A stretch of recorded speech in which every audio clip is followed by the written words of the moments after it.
தானே? ஒரு கட்சி தலைவனா ஜனநாயக முறைப்படி என் கழக தோழர்களையும் என் நாட்டு மக்களையும் பார்க்கிறதுக்கோ சந்திக்கிறதுக்கோ தடை போடுறதுக்கு நீங்க யாருங்க?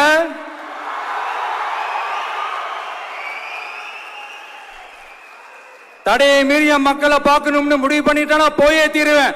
சட்டத்தை மதிக்கணும்ன்ற ஒரே காரணத்துக்காக தான் அமைதியா இருக்கிறேன். நேத்து வந்தவெல்லாம் முதலமைச்சர் ஆகணும்னு கனவு காண்றான்னு சொல்றீங்க. அது நடக்கவே நடக்காதுன்னு சொல்றீங்க. அப்புறம் எங்க எந்த கட்சிக்கும் இல்லாத நெருக்கடியை தமிழக வெற்றி கழகத்துக்கு மட்டும் போட்டுக்கிட்டே இருக்கிறீங்க?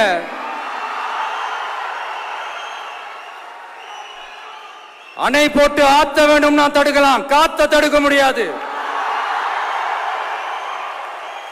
அதையும் மீறி தடுக்கணும்னு நினைச்சீங்கன்னா சாதாரணமா இருக்கிற காத்து சூறாவளியா மாறும்.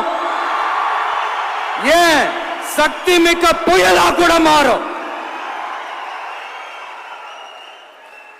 எனது அருமை தமிழக வெற்றி கழக தோழர்களே,